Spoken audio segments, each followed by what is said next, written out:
How's it going, everyone? Fordham Firesides. Today we are talking about the show Game of Thrones, and miraculously enough, I actually have Father McShane back with me. He is a pretty big fan of the show. How are you doing today, Father? That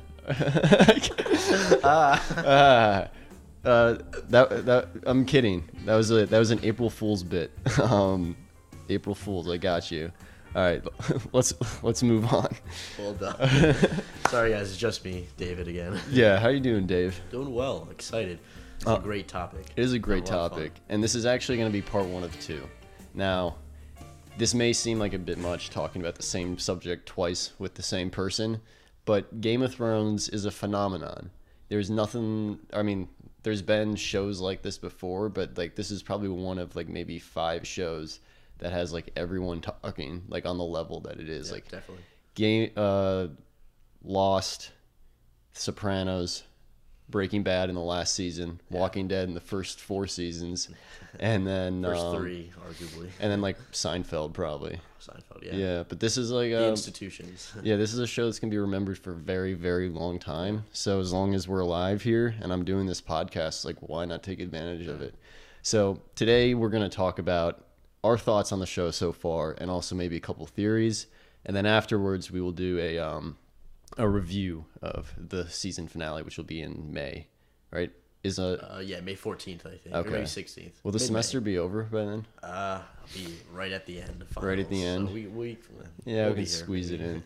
I mean, we'll both make be it work, we'll be yeah. around, Yeah. so you can look for that one in a month or so, month and a half, because we do have 2 weeks until the season starts in the first place. Only 6 episodes though, so Yeah, short one. Yeah, So, not enough content. yeah, not enough no. content for us.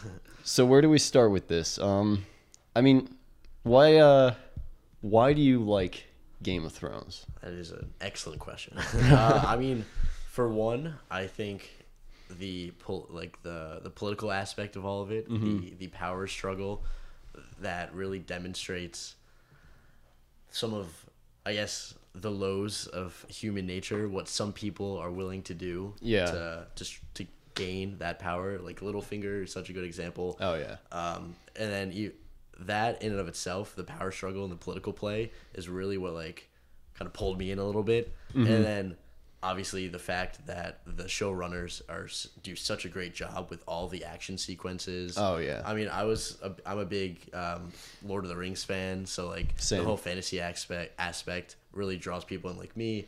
And I think the astonishing like acting performances by like, big names like Peter Dinklage, Juice Tyrion, obviously, that just like adds another level. The storyline's good, and then the fact that we have such like talented actors doing these portrayals really brings it to the next level too. Yeah, that's what you're saying about like the action scenes too. Like, there's nothing else out there like that on TV. Yeah. That especially at this point has that budget to create these massive spectacles. Yeah. Like, it's something you would only find in Hollywood blockbusters until now. And Yeah. wasn't season 7 like the most expensive TV definitely. season ever made? Yes. that or like Yeah. Westworld season 1 or something. I think season 7 actually holds that record. Yeah. And then like, not only they're the only ones like who have the budget to do this, and the only ones doing it.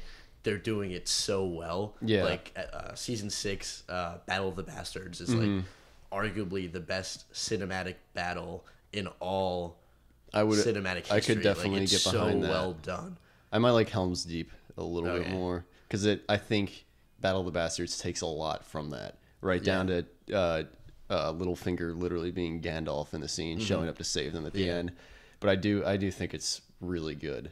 But I think what makes it really cool is for the show overall, because early on, my favorite seasons are the early ones, and those have the least amount of action, arguably. Like, they'll skip over battle scenes and they'll just cut to the aftermath. They completely omit battle scenes that are in the books. Yeah, but Just like, because they didn't have the budget yet. Yeah, But exactly. it's still so good. yeah, but what makes the whole show work is the way how they effectively build the world, and they make it feel like a real place that you're watching. So like, this is one thing I notice is that when people talk about the show, they don't necessarily like talk about like the plot points in the same way. I mean, they do, but it's like people like talk about these characters like they're real. Like, people discuss like and they'll be like giving Daenerys like commander advice and stuff, Yeah. and like it's like it's looked at in a different way because the plot's it's not like Breaking Bad where you're following the story of this one guy. It's this series of events that are going on at the same time that are fleshing out this universe and creating this larger story that we still don't even really know where it's going. Yeah, the interconnectedness of all the subplots and the subtle like nuances in the writing, at least in the early seasons. Yes. Of course, like, obviously everyone's gonna say season 7, the writing kind of fell off a bit. But in the first 4 seasons of Game of Thrones are just amazing. The subtleties and nuances and the plot twists that all keep the subplots interconnected is something that I've just never seen before. Like there's no other show that like parallels that aspect of Game of Thrones. And that's like probably my favorite part of the show too, is the stuff that happens at King's Landing, like the politics stuff, and it's the power struggle, and also feels very human. It doesn't the show gets a lot of credit for this. It doesn't fall into your typical like hero tropes and that sort of thing. Exactly. Because the show, like, spoiler warning, kills off its main character in the first season, and that like right away they let you know that we don't fall into these typical tropes. They're not afraid to take those risks that like other shows won't do. Yeah, and it creates a series of rules for the world that feel very real, and it's that actions have consequences, and that everything that happens to both good and bad people will come back to bite them. You see it with Ned Stark, you see it with Robb Stark, you see it with Joffrey when he beheads Ned, he like starts a war and stuff like that. And they do get away from that in season 7. It gets a little too cliche, a little too Deus Ex Machina for some characters. But it just makes the stakes feel real, but also not gimmicky. It's not just like, oh man, anyone can die at any second. Like anyone who dies for a reason. And it's like except for Peter Baelish. yeah. And we can get into our problems with season 7, but I think season 1 through 4 are the best part of the show. Yeah, agreed. I was just thinking about that today because I used to say season 4 was my favorite. I still do, but I'd say season 6 is my second favorite. Wow. I'd put season 1, 2, 3, and 4 above seasons 5, 6, and 7. Yeah. I put season 6 at higher than 5 and 7 because season 6 I do think has the 2 best episodes of the entire show. Battle of Bastards and Winds of Winter. Yeah, they're incredible. But it's mostly like a slightly better season 5, and it does have some kind of like weird jokey moments. It starts to just feel like a little un-Game of Thrones in some instances throughout the season that you see a lot more of in season 7. But they do a really good job with the payoff in the final 2 episodes.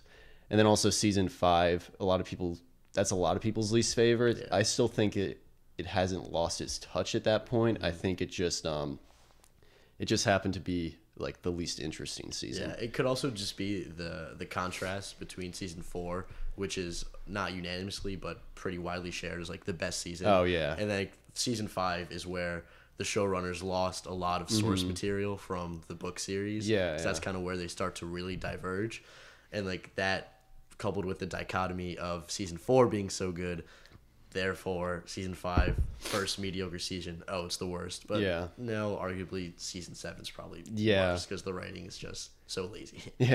And season 5 is kind of like a hard reset too, because like I feel like season 4 is the culmination of all the politics at King Landing. Yeah, because at the end of season 4 the War of the 5 Kings is over. And then like book 4 A Feast for Crows is kind of not exactly, because book 4 and book 5 happen simultaneously. And it's kind of around where season 5 starts, and it's called A Feast for Crows because it's the kind of a reoccurring theme that Jaime has like in his inner monologue, the fact that at the end of the day we all die and the crows eat on kings and peasants alike, and after the War of the 5 Kings so many people are dead, it doesn't matter if you're a king. And so it's like the reset, which is exactly what season 5 that's kind of like the High Sparrow's speech, where he converts Marjorie in season 6, like the priest guy who it basically gets control of all of King's Landing, but he's like it's not part of his speech, but it's like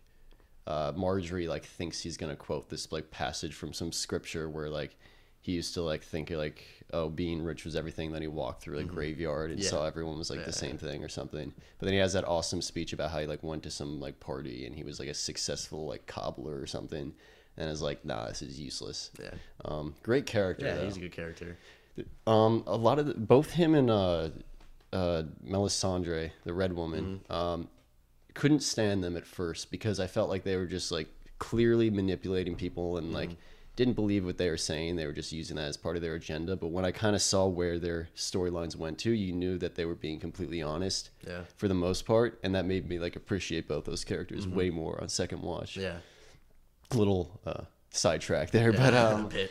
but yeah, Where were we? I like the Sparrow. But you've read all the books. Yes. I've had all my books here for as long as I've been doing the podcast. I've only read the first one, but I'm gonna try and get through all of them now. Highly recommend them. Really good stuff. I want to. Yeah.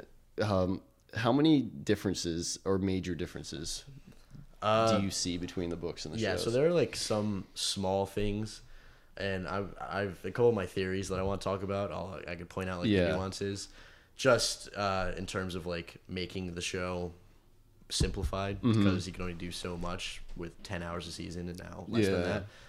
But there are like some like huge plots that are left out. Yeah. Like the whole plot of there's a character called Young Griff in the books who is Rhaegar, who is supposedly Rhaegar Targaryen's son, Aegon. Who was supposedly was killed by Gregor Clegane the Mountain. At the end of Robert's Rebellion. But in the books, he was ushered out of the King's Landing, replaced with a different baby by Varys, and then he was sent to Essos, raised by John Connington, who was one of the hand to the king, to the Mad King, and groomed his entire life to be king one day. Hires the Golden Company to fight for him, and then sails back to Westeros at the end of Book 5. So that's where like Book 6 is going to take off, whenever that comes out. And then there's a whole subplot in Dorne that kind of gets a little bit of it in the show. It definitely gets rushed in the show. Trystane Martell has an older sister, Arianne Martell, and she's heir to Dorne. And since the Prince of Dorne, Doran Martell, is obviously in a wheelchair bound, it's kind of her who really takes the mantle at the end, and she's traveling to meet Aegon Targaryen to possibly make an alliance. Oh, wow. And then there's another Dornish subplot where there's Trystane has another brother called Quentyn Martell. Okay. And he travels all the way out to Meereen to meet Daenerys because his plan was to marry Daenerys, unite Martell and Targaryen, and then they fight the Lannisters together. But he ends up dying in Meereen. He gets killed by the dragons, actually. Oh, wow. So there are like those few major subplots that are just completely left out of the show. So for anyone who's like a big fan of the show and when season 8 ends wants more of that George R. R. Martin content, definitely read the books because the universe is just so much more expansive. No, that's really cool. That's and also like the Dorne plot, everyone says is like the worst part of the show in season 5. It's like so good. Oh, and there's the whole other Greyjoy subplot where all of Balon Greyjoy's brothers are alive, not just Euron. Oh, really? And so read the books. So many more characters. There's a lot of stuff. Yeah. No, that's really cool. I got the World of Ice and Fire book right there too. It's a beauty. But it's crazy how much he like fleshed out for this world. It's not even gonna show up in the main series at all. Might not have any other purpose besides this book right here, but it's the people like us just to get us our content. Exactly. All right, so why don't we talk about season 7 because that's the most recent one. That's obviously leading into the events that are about to happen in 2 weeks when the show starts up again. I really don't like this season. Agreed. I don't hate. Well, I wouldn't say I hate it because there's definitely moments that I still enjoy. I think it's exciting still, but man, it's like it took a really like sharp turn down. I mentioned this in my Better Call Saul podcast I did a couple weeks ago, and when I said it, I'm like, I don't know, maybe I'm being too harsh. No, like I feel like even more strongly against it now after rewatching it. I agree. Whereas in like previous seasons, the characters' motivations seem to be, I don't know, like they were unique to themselves and things didn't always advance the plot, but they fleshed out the characters and they led to side stuff happening. That maybe felt like a waste of time at first. I mean, like the Red Wedding is a good example of that. Like you feel like you're building so much stuff on like Robb Stark's storyline and then he's just killed off. But now in this season, everything every character does is just to get them in place for the next season. It's all just moving from point A to point B. And point B isn't always just, where they're going to be in season 8. Like, it's all, point B is sometimes also fan service nonsense. Like getting all the good guys in the room for like a chat with Daenerys or something. That's another thing I can't stand, is because it used to be so like gray. The morality in the show is gray, and now it's like there's like a clear divide between the good guys and the bad guys. It's like, oh yeah, of course there's like Cersei and like Qyburn in the mountain, and then like all of our favorites like Olenna and Daenerys and Jon are like clear black and white, clear good versus evil. Which is my biggest qualm with season 7 is how focused the showrunners were on. Were in a rushed fashion. Closing certain plot lines just for the sake of getting them closed to set up season 8, like killing off Littlefinger and like the absolute rush and like most bogus way possible. The whole plot to turn Sansa and Arya against each other was rushed. It wasn't believable. All the different time jumps, how quickly how quickly, we were talking about earlier before the show, how quickly Gendry ran to the wall to get Daenerys. Those sort of things, it's borderline unbelievable and rushed. It almost feels like a disservice for like all the fans who've watched for 6 seasons. And it's not even like the Gendry thing too. It's just like they'll be in Dragonstone and Tyrion will be like, oh, Davos, we need to go down to King's Landing and like I need to meet with Jaime. Next scene, they're on the shore. After that, they're back already. Like it kind of breaks the rules of this world. Besides the actions have consequences thing, but also kind of breaks the just like the law of time that the show establishes. In the first episode, where they're like, it's going to take a month on the King's Road to get from Winterfell to King's Landing, and they dedicate an entire episode to them taking the King's Road to get to King's Landing. And now it's just like people like travel all over the map in one episode. And it's not like they're saying that the time is shorter now. Like they're not necessarily breaking the rules, but the way it's edited is just like, we don't care. We're just going to get to these, like, we're just going to show them already at their destination just to advance the plot as fast as possible. Now, one thing I do think that the reason this could be is because I know George R. R. Martin told them how the show or the books are going to end. So they might have a lot of great things planned for season 8. But they're like, shoot, we need to like set this stuff up. So they just did season 7 as just like kind of rushed nonsense to get things into place for a potentially amazing 8th season. Because that's all it is. Besides a couple of good action sequences, there's nothing of like substance that I took away from this. Just set up after setup. And they kill like the Sand Snakes and Littlefinger, and that's it. And Olenna Tyrell. Oh, and a real one.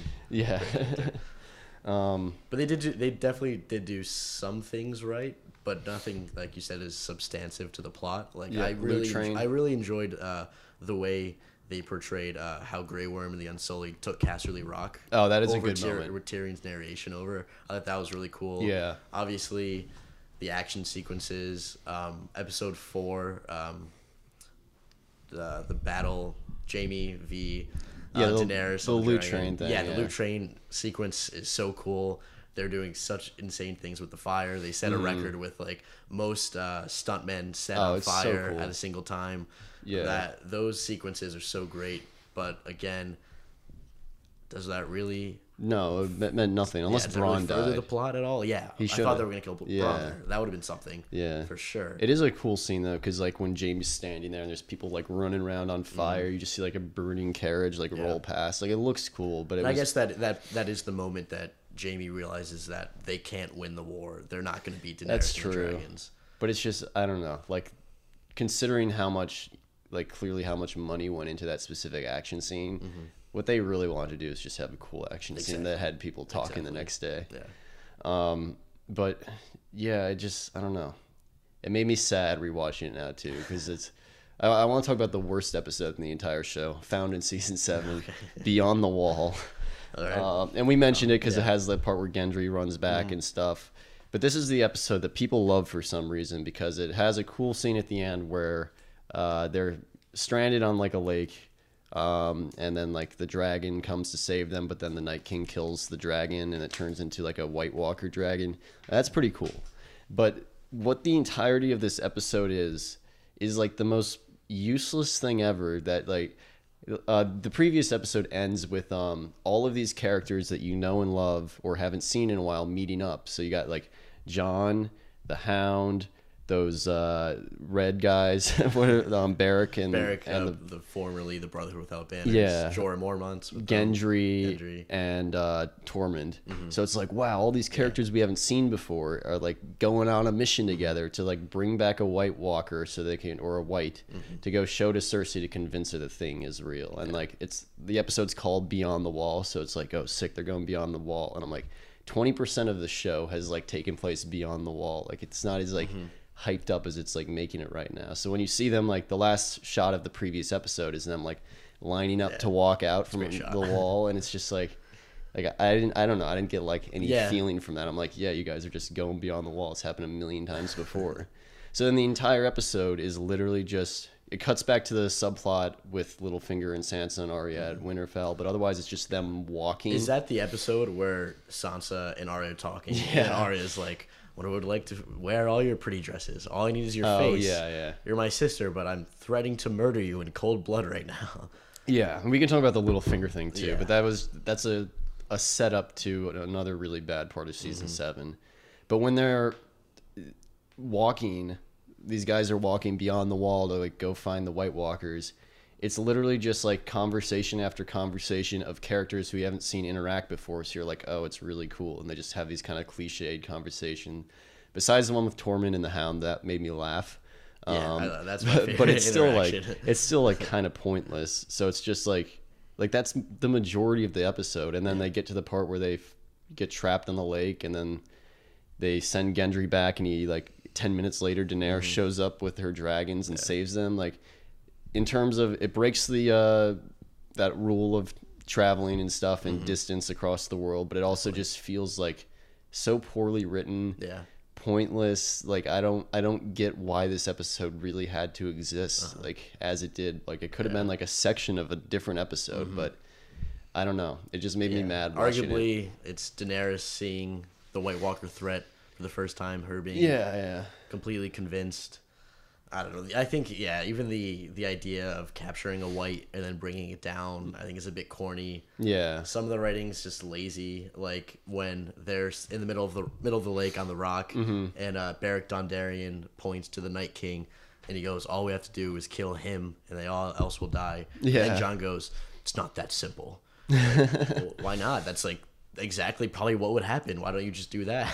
Yeah, it's also like the battle droids from Phantom Menace, Star Wars, where they kill the main ship and they all just die. So like that's basically what they have to do now. Oh god, it was so corny. That's how it ends. I don't know. And then Daenerys shows up, and it's cool. That's actually probably the most I've liked Daenerys in the show. Yeah. Besides in the first 2 seasons, because I used to like her back then, and spoiler, the fall of Daenerys. Yeah, then she becomes like a very annoying character. I'll talk about that in a second, but I'll finish what I'm saying here. Is that is a cool scene where she comes in, but also she's wearing like this ridiculous costume that's like this white fur thing that's like looks like it's like perfectly stitched. And that's another problem I have with season 7, is because the costumes beforehand, this is a minor problem, but they always used to look so rugged and real. And like now everyone has like these like rubbery looking Star Trek costumes that are like really perfect. Yeah, now that you point that out. Yeah, it's like it's a little distracting. It's not the worst thing ever, but it's kind of distracting. Yeah. But yeah, Daenerys, because this is like the fan favorite character. Her and Jon Snow are. And I think when she hits season 3 or 4, I start to dislike the character, and as it goes on, I like significantly dislike her more. Yeah. Because it's not she acts very entitled to the throne, which something she has really no real claim to, because her father was evil and she doesn't like to acknowledge that. And she gets angry and she like invades a place, and even though they're slave masters, like kills a bunch of like noblemen who weren't like some of them. That one guy's father, who like was outspoken about it. His Zolarak. Dar Zolarak. Yeah, and she doesn't care. She just kills him. She thinks everything she's doing. She's very self-righteous. Yeah, she thinks everything she's doing right. She's entitled. She gets mad when people don't do things for her without anything in return. And there's just like a lot of things. Kills off Samuel Tarly's dad and brother. That was terrible. Everyone's like urging her not to. I wonder how they're gonna pay that off. Like don't when know. Sam and her meet at Winterfell. Oh, hey, go to dad and your brother. They wouldn't bend the knee. Yeah, I mean, he didn't really. I mean, I guess he might have liked his brother. I don't know. Yeah, but he didn't like his dad. But yeah, my real problem with the character though is that there's definitely a lot of characters who are unlikable in the show, but I can still appreciate because they're well written. But the show is convinced, or at least it tries to convince you, that she's like this fantastic character. Like there's so many episodes that ends with like her dragons showing up or her walking out of the flames and like triumphant music plays, and like it tries to make her seem like this like awesome character who we all love, but I just don't, because the writing is constantly conflicting with how the show wants me to feel about her. The decisions that she's making and make us question whether or not we really are rooting for her. Yeah. So in the end, like no character really makes me angry at times like she does. Yeah. When the show acts like something she's doing is like so like cool and smart and strong, and I'm like, no, this is terrible. And like luckily some characters do point that out, like point out her flaws and acknowledge it, but I still get confused when she also does some things, and again the triumphant music plays and everyone's like, yes, my queen. That's a good point. And also a lot of characters all blindly love her now too. Yeah. Tyrion, Jon Snow, they're all like, my queen, you're so we like have so much faith in you. Like all these characters that you like and respect. Like I like literally everyone who works for her. Like right down to like Grey Worm and Missandei, because I mean who are characters who we only know because of her storyline, not characters who came to her. But those are great characters. So like you want to feel like what everything she does is like the good guy stuff, but her character herself is so flawed that it just, I don't know, it kind of rubs me the wrong way. The fact that Jon Snow bends the knee and pledges his allegiance to her like that without like He's like, knowing how about anything. my queen? Yeah, like no negotiation, him not really like what are her foreign policy beliefs? Like let's get to the issues here, Jon Snow. Just bend the knee just because she saved your life. Yeah, and also she probably has no idea how to run Westeros whatsoever because she's never lived there. Never lived there. Like, come on.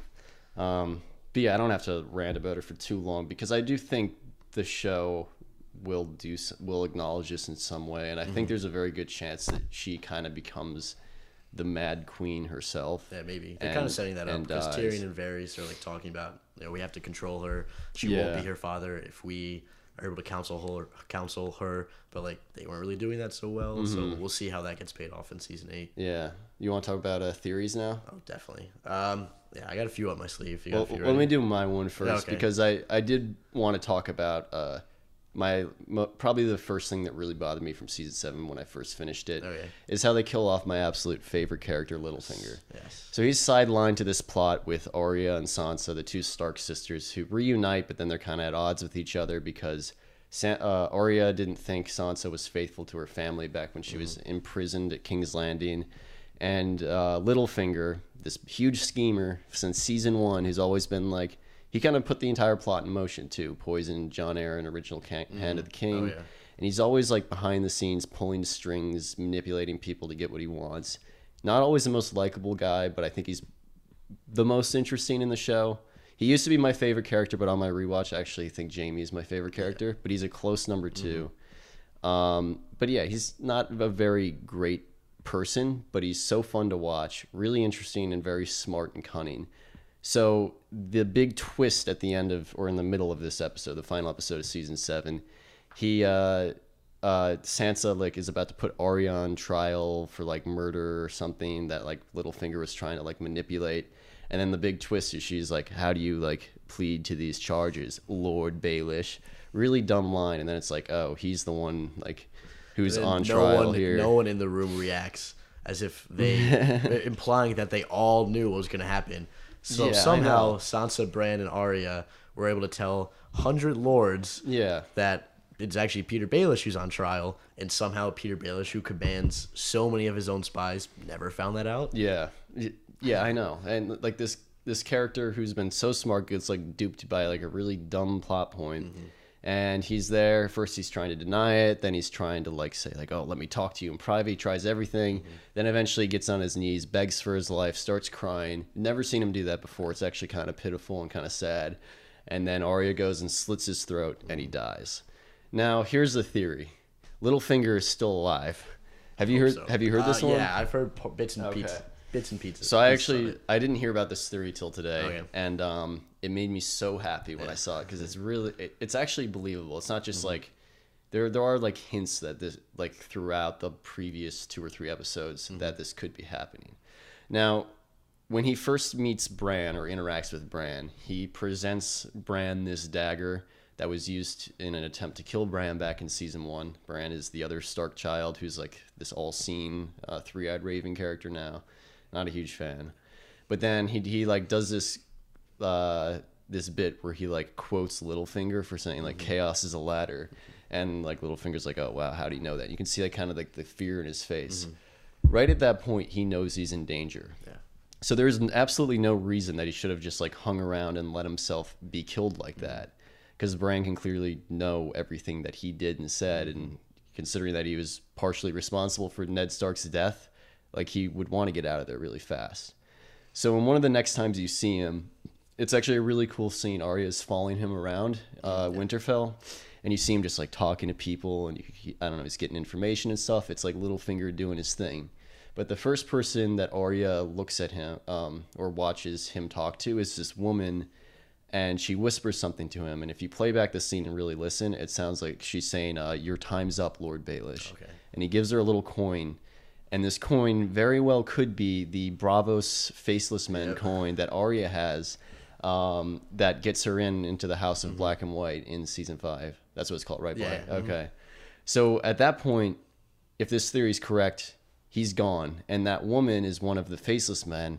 She puts on a Littlefinger mask and hangs around there. And so when the whole trading a life for the life thing, his time's up, he's supposed to die. Well, I don't know. He has connections to Braavos. His great-grandfather's from there, as he says once, I think, in season 6. So, you know, he probably kind of did this like that, like putting this other Faceless Man in his place, died, and Littlefinger escaped and is still out there somewhere. Yeah. And I did hear another ridiculous continuation of this theory, that he's actually the protagonist of Game of Thrones. And the video I watched on was actually like really cool, but it basically like interlaces scenes of Littlefinger with scenes of George R. Martin being interviewed, and how there's like parallels between them, how he's like they both came from nothing. George R. Martin always says like your protagonist doesn't have to be likable, they just have to be interesting. George R. Martin dated some woman who had a very similar name to Lysa Tully. Really? Like a whole bunch of stuff like that. And then it's like how conspiracy theory is deep. It gets really deep. And then Littlefinger's dagger is Valyrian steel, so he'll come back and like kill the Night King.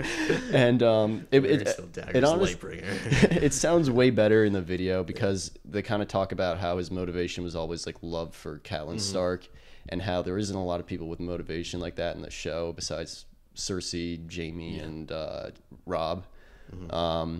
But I'll link the video below this, and you can check it out and let me know what you think. It's a little ridiculous, but it actually like it's not the most ridiculous thing I've ever heard. I've heard more for sure.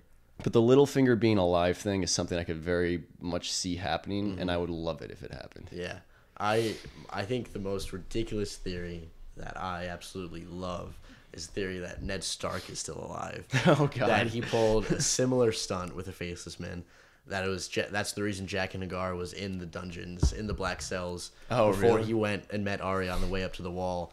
That he was there for a reason. That he was able to switch Ned out somehow with, I don't know, maybe Syrio Forel, who was also for Braavos. I've heard a theory that Syrio is Jack and Hagar. Yeah, there's a lot of theories with the Faceless Men. That basically, I don't know all the details. Basically, this whole time, Ned Stark has just been hiding out in the neck with, which is like the area between the Riverlands and the north, with Howland Reed, and they've kind of just been chilling, waiting till the end. He's gonna reveal himself at the end and be the long-awaited hero and reunite the North. Actually, the North already reunited. Reunite the kingdoms, maybe. That's like such ridiculous. I kind of highly doubt. I think the Littlefinger one works because there are these little scenes that could actually make it make sense. Zero chance. Like there's absolutely nothing that the Ned Stark one is based off of. Yeah, it's tough. That'd be pretty funny though. Yeah. All right, so let's talk about Azor Ahai and the prince that was promised, because I think those are like the best theories.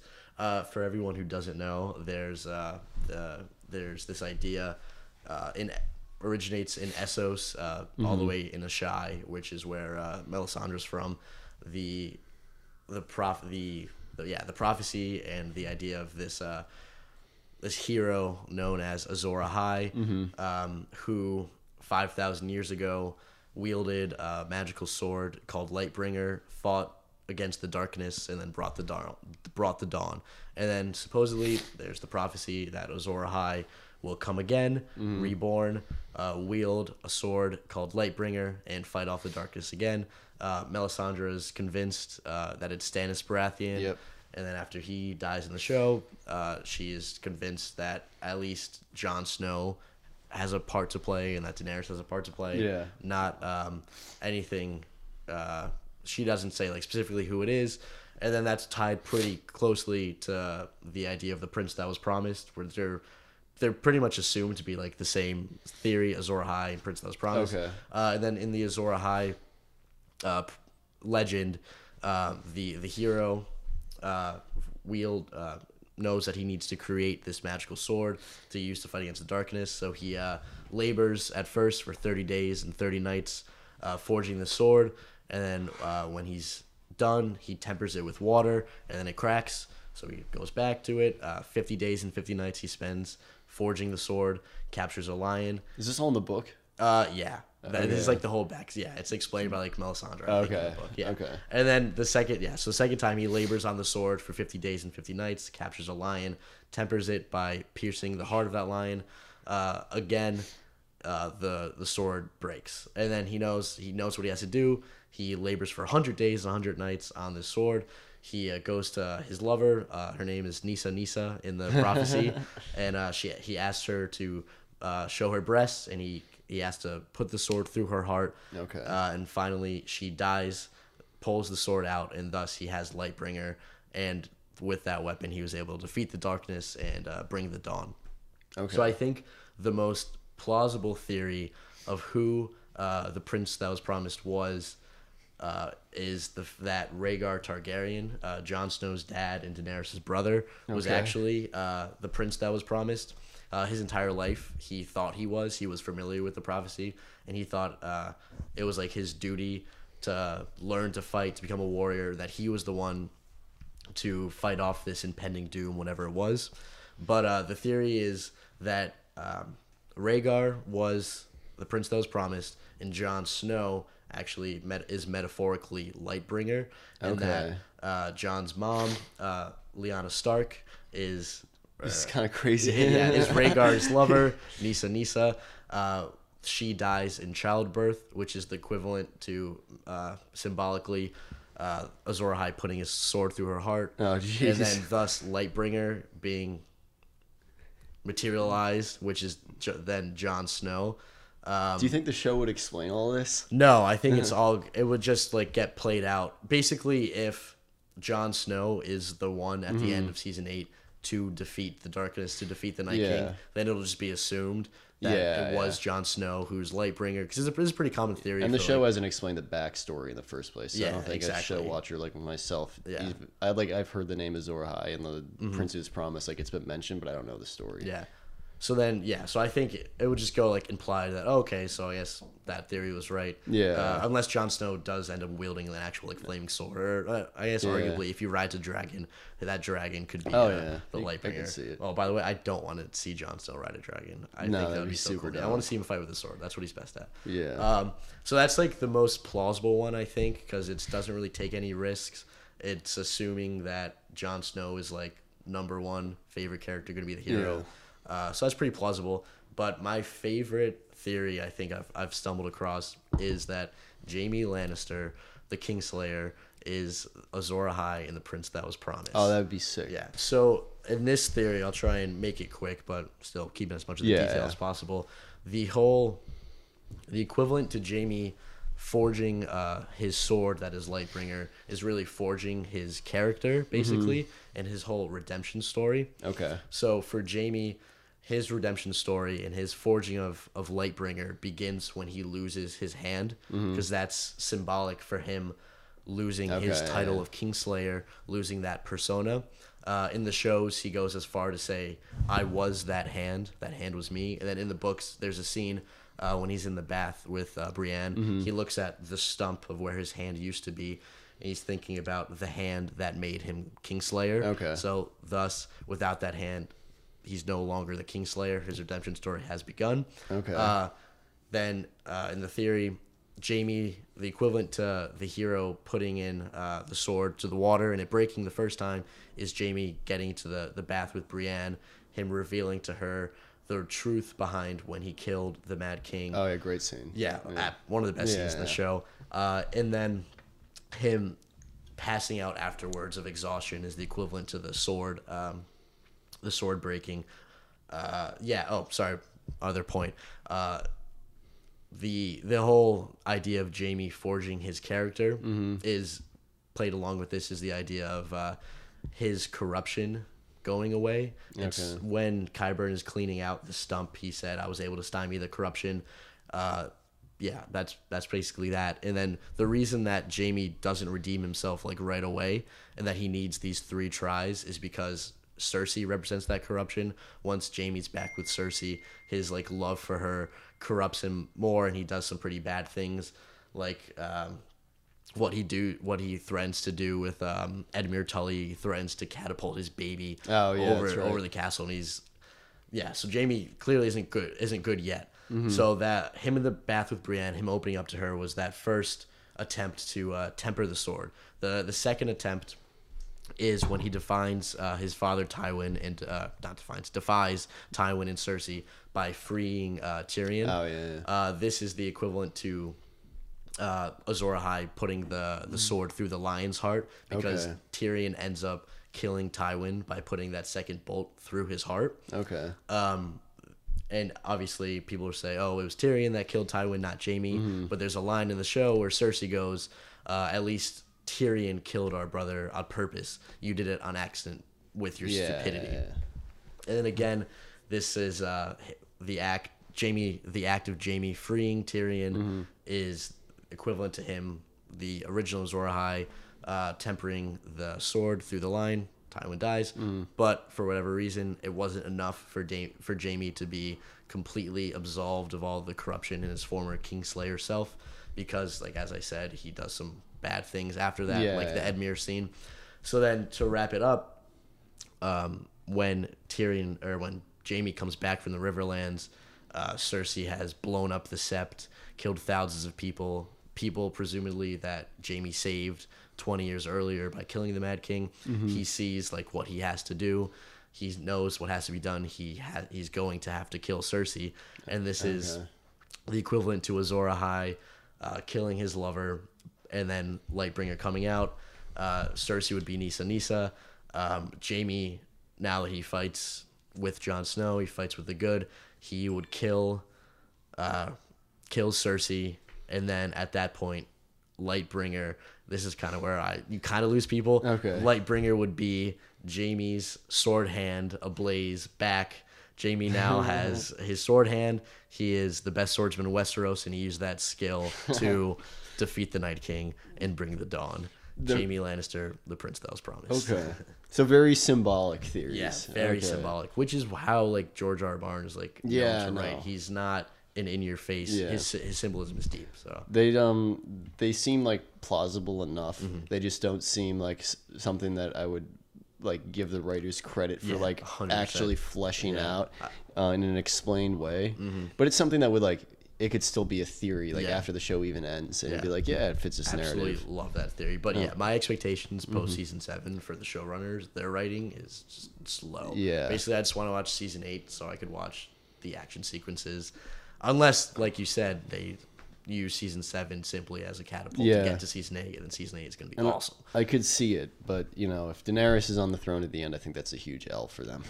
I think the last theory I should mention is one that a lot of people have talked about. The Night King looks like Bran. So a lot of people think that Bran is the Night King, and I think behind this theory, it's not that Bran turns evil, kind of, but Bran can warg into the past and then warg into people as he does with Hodor. He's the only one who can do it. So he goes back to that scene where he witnessed the creation of the Night King from the Children of the Forest, pushing the tree like knife or whatever into the guy's chest, who becomes the Night King. So Bran would potentially warg into this Night King guy and try to warn them about it, and that be like, no, don't do it. You'll create something that'll kill us all, and then, you know, they still do it anyways. Yeah. So and then Bran like gets permanently trapped in his body, and then over, you know, the thousands of years or however long that is, he's been like trapped in the north, gets angry, and I'm like, I'm coming south, or something like that. Something like that, or even that he was trapped in the Night King's like consciousness somehow, but isn't able to like control him at all. That could be it. So he's kind of like hostage to the Night King's mind. And then like cool part of that theory is that before Bran goes all the way back to the Night King, he first goes back to when the Mad King sat the throne, when the realm was united, and tries to warn him, saying, burn them all. Burn the whites, burn the White Walkers. When the Mad King goes crazy and ends up wants to burn all the people. That is sick. And then then after that, he jumps back, or tries to jump back somewhere else, but doesn't go far enough. He ends up being like Bran the Builder too, so he constructs the wall to keep them out. Yeah. And then in his third attempt, that's when he gets trapped inside the Night King.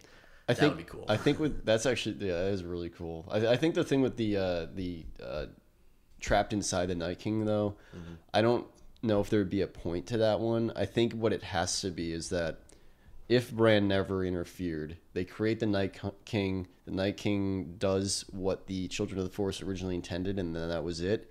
So I think Bran would have to be in control, and him warging into him would create the series of events that leads to the White Walkers coming south and killing off all of the men. So otherwise, it's just like Bran's trapped in the Night King. Like, so what? Like, is there like a reason for that? Yeah, but that's a good point. That's cool. That I heard the Mad King theory, but I didn't like think of like the burn them all thing. That is really cool. I doubt. Again, I have such low expectations for the writers in season 8 that it would be so cool if they did one of these theories or something even better than what we can contrive on our own. But I think even if they just incorporated like parts of that theory, like just to like as a little gift for the viewers, it was in fact Bran who made the Mad King go insane. That would be cool. Even if it's not the whole flushed out theory. Yeah, and also with the Littlefinger theory too. Like, if Littlefinger does not show up again in season 8, that theory can still exist. Like, he doesn't have to come back in season 8 for it to work, but I would like him to come back and actually have a major part in the final season. Even though the actor Aidan Gillen says is like, oh, I haven't worked on that show in 2 years. I'm done with that character. Like, I'm doing Bohemian Rhapsody now. For all like 10 minutes of screen time. I really, really want him to come back because he is one of my favorites. I think I would love Peter Baelish on the Iron Throne. Yes, I would love it too, and him be a good guy. He'd be a great guy. Guys, I was just kidding earlier. Actually, like a really smart policies for that is going to bring the 7 kingdoms together. Yeah. All right. I think we've talked enough. Yeah, I think we might have exhausted it. We will be back in a month with our thoughts on the season finale. That will probably be a shorter episode. Yeah. I don't even know how long this one is. I'll have to take a look later. But yeah, thank you guys for watching. Hope you like Game of Thrones. If not, why did you watch this to the end? But yeah, I don't know. You have theories or anything? Drop a comment. Let us know. We'll check them out. We'll think about them. Yeah.